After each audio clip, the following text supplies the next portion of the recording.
नमस्कार दोस्तों। कैसे हैं आप लोग? आई होप कि आप लोग बहुत ही बढ़िया होंगे। और पिछले क्लास में हम लोग पढ़ रहे थे जो वैदिक काल के जो रिलीजन है, उसमें हम लोग कवर कर लिए थे जैन धर्म और बौद्ध धर्म को।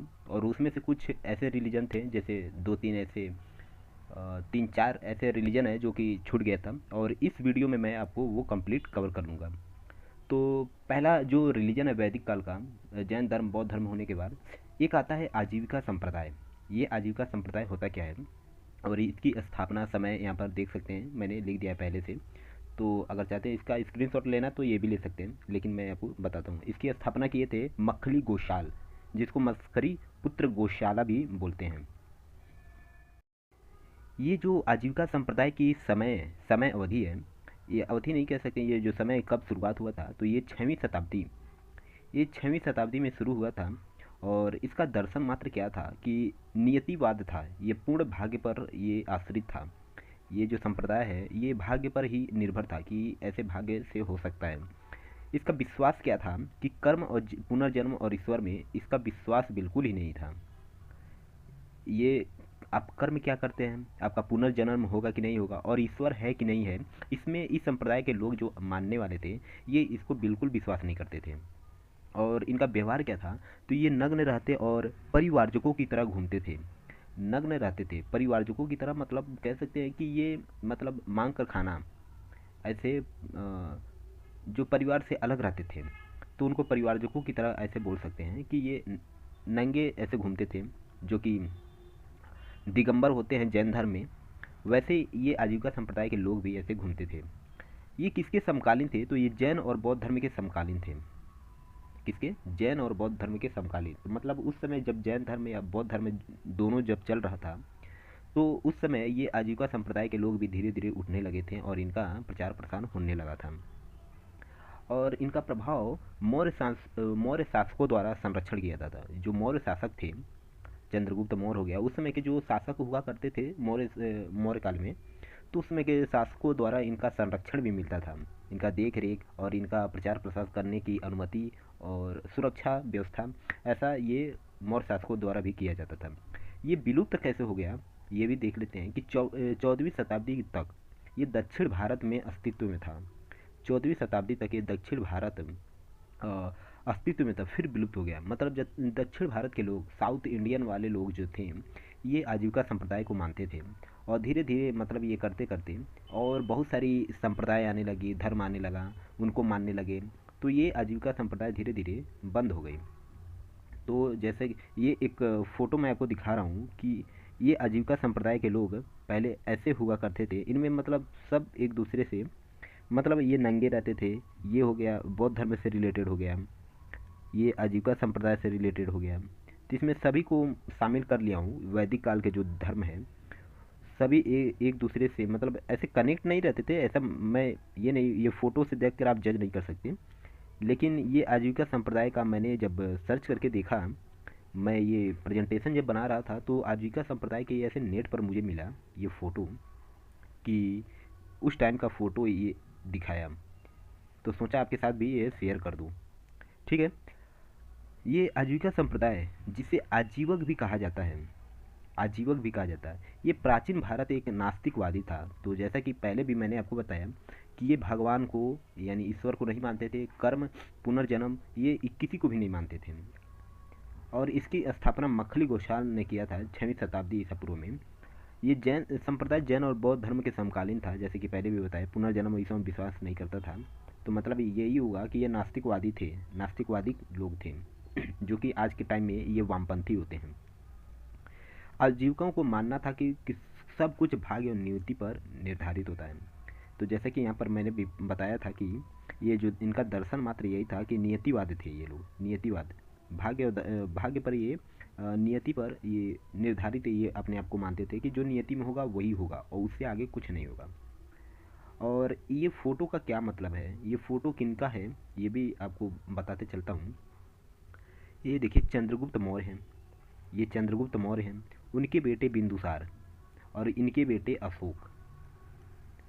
ये कहानी का जो सर्कल है ये क्या कहता है कि ये जो चंद्रगुप्त मौर्य हैं, जैन धर्म का अनुसरण करते थे। ये जैन धर्म को मानते थे चंद्रगुप्त मौर्य। और इनका बेटा जो था बिंदुसार, ये आजीवक धर्म को मानता था, आजीवक धर्म को मानता था। और जो इनका तीसरा मतलब पीढ़ी में ये जो आया बिंदुसार का बेटा अशोक ये बौद्ध धर्म को मानता था। बौद्ध धर्म को मतलब एक परिवार में आप यहाँ पर देख सकते हैं 3 धर्मों को मानने वाले लोग थे। तो आप यहाँ से समझ सकते हैं कि ये जो धर्म का सिलसिला है किसी एक जन्मजात नहीं होता है, आप धर्म बदल सकते हैं, बस आपका कर्म अच्छा होना चाहिए। चाहे किसी भी धर्म में आप जा रहे हो, बस आपका कर्म अच्छा होना चाहिए। अगर कर्म आपका अच्छा नहीं रहता तो आपका धर्म बदनाम होता है। तो ये आपको ध्यान देने वाली बात है। लेकिन बिंदुसार का पुत्र अशोक ने आजीवक संप्रदाय के भक्तों को बहुत से मतलब गुफा दान किया था। गुफा का मतलब ये जो गुफा रहने के लिए गुफा दान किया था। क्यों? क्योंकि ध्यान दीजिए कि क्योंकि आजीविका संप्रदाय के जो लोग थे वो नंगे घूमते थे, मतलब नंगे रहते थे, कम वस्त्र नहीं पहनते थे। तो इसलिए ये जो बिंदुसार ये आजीविका संप्रदाय के मानने वाला था बिंदुसार, तो इसलिए ये गुफा दान करता था। तो आई होप कि इतना तो समझ गए होंगे कि आजीविका संप्रदाय होता क्या है। अब चलिए आगे बढ़ते हैं। भागवत धर्म, ये भागवत धर्म क्या है, इसके संस्थापक कौन है?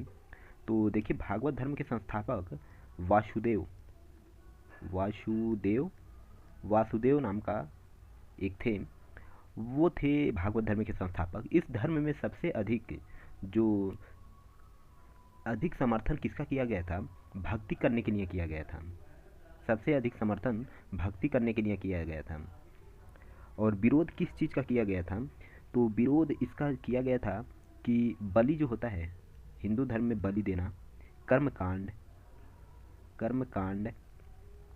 पशु हत्या, मतलब इसका ये सबसे ज़्यादा विरोध होता था। ये भागवत धर्म में एक सबसे बड़ा अच्छा यही था कि इसका जो सबसे ज़्यादा विरोध बलि का, पशुओं का बलि देना, कर्मकांड मतलब भूत प्रेत जादू टोना, ऐसे ये कर्मकांड में विश्वास नहीं रखते थे कि ये करोगे तो ये फल मिलेगा, ये करोगे तो ये फल मिलेगा। ऐसे ये जो कर्मकांड था, अंधभक्ति था, ये इस मतलब भागवत धर्म में नहीं था।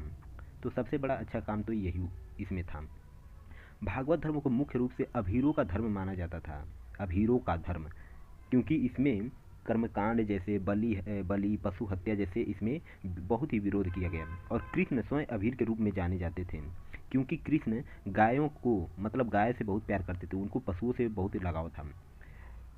मध्यकालीन साहित्य में कृष्ण को अभीर कहा गया है, ये भी लिख लीजिएगा अपने नोट्स में। मध्यकालीन साहित्य में कृष्ण जी को क्या कहा गया है? अभीर कहा गया है, अभीर। तो सबसे ज़्यादा इसका समर्थन किसमें किया गया था? भक्ति करने में, भगवान की भक्ति करने में किया गया था। लेकिन विरोध बलि हत्या, पशु की हत्या, कर्मकांड, अंधविश्वास, ऐसे इन सब चीज़ों का बहिष्कार इसमें किया गया था। अब आता है शैव धर्म। ये शैव धर्म क्या होता है? तो देखिए शैव धर्म जैसे कि आप फोटो यहाँ पर देख रहे हैं, बहुत ही पुराना, और इसको मतलब पहचान नहीं सके किस ईश्वर का ये फ़ोटो है। तो ये फ़ोटो जो है ये लॉर्ड शिवा यानी भगवान शिव जी का ये फ़ोटो है, भगवान शिव जी का ये फ़ोटो है। और इसमें शैव धर्म में यही था कि भगवान शिव की ये उपासना बहुत करते थे, भगवान शिव को बहुत मानते थे। और शिवलिंग का पहला साक्ष्य सिंधु सभ्यता में मिला था। कभी मिला था? पहला मतलब एविडेंस कब मिला था? सिंधु सभ्यता में मिला था, सिंधु सभ्यता में। जबकि शिवलिंग का पहला प्रमाणिक मत्स्य पुराण में मिला था। पहला प्रमाणिक अगर ठोस एविडेंस की बात करें तो कौन से पुराण में मिला था? मत्स्य पुराण में मिला था, मत्स्य पुराण। शैव धर्म को मानने वाले सबसे ज़्यादा कहाँ के थे? तो शैव धर्म को मानने वाले लोग सबसे ज़्यादा दक्षिण भारत से या इधर से, ये दक्षिण भारत इधर के लोग सबसे ज़्यादा शैव धर्म को मानते थे, क्योंकि इसमें भगवान शिव का भी उपासना सबसे ज़्यादा था। और दक्षिण भारत के लोग सबसे ज़्यादा शिव को मानते थे, भगवान शिव को सबसे ज़्यादा मानते थे। तो शैव धर्म को मानने वाले कहाँ के थे? दक्षिण भारत के लोग थे। और ये जो शैव धर्म है 3 भागों में डिवाइड हुआ था, 3 भागों में डिवाइड हुआ शैव धर्म। और ये जो है पहला है पशुपति। पशुपति में क्या था? तो देखिए पशुपति में ये था कि ये सब धर्म की सबसे प्राचीन भाषा है, मतलब सभी धर्म की सबसे प्राचीन भाषा पशुपतिक था। इसलिए इसे, सॉरी ये पंचायती नहीं है, इसे यहाँ पर बदल कर लिख लीजिएगा पंचार्थी। पंचार्थी बदल कर लिख लीजिएगा पंचार्थी, ठीक है। और दूसरा जो है कपालिक, तो ये जो कपालिक है ये शैव धर्म की एक शाखा है। तो ये ऑब्वियसली एक मतलब तीन जब डिवाइड हो रहा है तो ये भी एक शैव धर्म का ही शाखा है। इस धर्म के लोग शराब जो है, शराब और अस्थि भस्म को अपने पूरे शरीर पर लगाते थे। शराब और अस्थि भस्म को अपने पूरे शरीर पर लगाते थे, मतलब शराब पीते थे। अस्थि जो मरे हुए जो शरीर डेड बॉडी है उसको जलाने पर जो राख बनता है उस राख को अपने शरीर पे लगाते थे। जैसे आजकल के नागा साधु को जब देखेंगे तो वो अपने शरीर पर भस्म ही लगाते हैं, उसको भस्म बोलते हैं, उस राख को भस्म बोलते हैं। और इसमें एक खास बात ये भी था कि ये जो शैव धर्म के या कपालिक जो लोग थे, कपालिक, ये लोग खोपड़ी में, मानव खोपड़ी में, जो मानव खोपड़ी होता है उसमें ये खाना खाते थे, पानी पीते थे मानव खोपड़ी में। क्योंकि ये मतलब ऐसे, ये तो लोग नंगे रहते थे, थाली का उपयोग नहीं करते थे, सब चीज़ों को बहिष्कार करते थे। लेकिन इसमें क्या था, ये अपने शरीर पर अस्थि भस्म लगाते थे, शराब पीते थे, और जो मानव खोपड़ी, कंकाल खोपड़ी है, खोपड़ी में ये खाना खाते थे और पानी पीते थे। कपालिक, ये कपालिक को मानने वाले हैं, ये शैव धर्म का जो शाखा है कपालिक, इनको मानने वाले लोग ऐसा करते थे। थर्ड नंबर पर आता है लिंगायत। ये लिंगायत धर्म के लोग क्या होते हैं, इस धर्म में शिवलिंग की पूजा की जाती थी, लेकिन मृत शरीर को जलाया नहीं जाता बल्कि दफनाया जाता था। तो इस धर्म के लोग, लिंगायत धर्म को मानने वाले जो लोग थे, वो भगवान शिव की तो पूजा करते ही थे, शिवलिंग की पूजा करते थे, लेकिन जो डेड जो मर जाता था उसको जलाते नहीं थे बल्कि दफनाते थे। तो इसमें एक ऐसी परंपरा थी। इस धर्म की शुरुआत वल्लभ प्रभु ने किया था, जो कि कर्नाटक के रहने वाले थे, और ये कर्नाटक में बहुत ही फेमस हुआ था। लिंगायत शाखा, लिंगायत शैव धर्म की लिंगायत शाखा कर्नाटक में बहुत ही फेमस हुआ था। अब सबसे लास्ट, और ये जो वैष्णव धर्म है, वैष्णव धर्म, इसमें क्या था, सबसे लास्ट यही है वैदिक काल का, ये इस चैप्टर का लास्ट रिलीजन यही मैं बताने जा रहा हूँ। वैष्णव धर्म, इस धर्म के जो लोग थे भगवान शिव को मानते थे। ये फोटो में आप ये जो देख रहे हैं ये भगवान शिव हैं। ये सांप है, जो आपने देखा होगा कि सांपों के सैया पर लपेटे वो लेटे रहते हैं, उनके बगल में माता लक्ष्मी हैं, ये ब्रह्मा जी हैं। तो ये जो वैष्णव धर्म के लोग भगवान विष्णु को मानते थे और सबसे ज़्यादा पूजा करते थे, और इसकी चर्चा जो पुराणों में मिलती है, वैष्णव धर्म की जो चर्चा है वो पुराणों में भी मिलती है। वैष्णव धर्म, देखिए, वैष्णव धर्म को सबसे ज़्यादा मानने वाले लोग उत्तर भारत में, मतलब कह सकते हैं कि उत्तर भारत, यूपी का हो गया, हरियाणा हो गया, बिहार हो गया, ये मतलब उत्तर भारत में सबसे ज़्यादा मिलते हैं वैष्णव धर्म को मानने वाले लोग। इस धर्म को अवतारवादी भी बोलते हैं। इस धर्म को क्या बोलते हैं, अवतारवादी भी बोलते हैं, लिख लीजिएगा अवतारवादी। क्योंकि इसमें जो इस वैष्णव धर्म के जो लोग होते हैं अवतारवादी इसलिए मानते थे क्योंकि इनमें जो भगवान होते हैं, ये जो भगवान है ये कई रूपों में पृथ्वी पर जन्म लेते हैं, मतलब अवतार लेते हैं, जन्म नहीं अवतार बोलते हैं उनको, कि अवतार लेते हैं। जैसे कि भगवान विष्णु के 10 अवतारों की चर्चा की गई है पुराणों में, और वो वैष्णव धर्म के अंतर्गत आता है। जैसे श्री राम जी हो गए, श्री कृष्ण हो गए, वामन अवतार हो गया उनका, वामन